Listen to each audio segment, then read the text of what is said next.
বালকের জ্যেষ্ঠপুরে।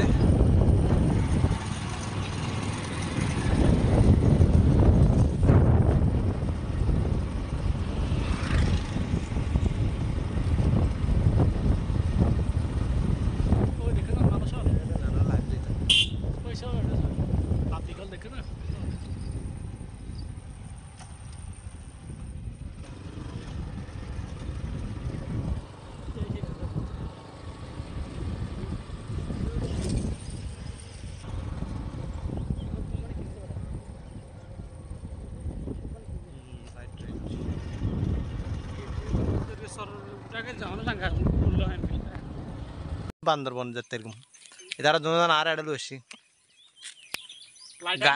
গাড়িও আর মানে এটা টানাভাড়া মানে মিলে গাড়ি এনে এটা চলতে চলতে এটা ছবি তুলবে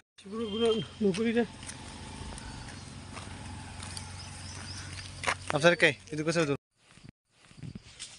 হাঁটতে হাঁটতে আম গাছ দেখলাম, কয়েকটা নিলাম খাওয়ার জন্য। গাড়ি ড্রাইভ করে আমি আসলাম। আমার বন্ধুরা এখন অনেক দূরে, রোড ভাঙার কারণে তাদের নিতে পারিনি বলতে গেলে। তার আস্তে আস্তে আমি একটা আম সাবাট করতে যাচ্ছি। লেবু নিলাম কতগুলো, অসংখ্য লেবুর চারা, এখানে অসংখ্য লেবুর চারা,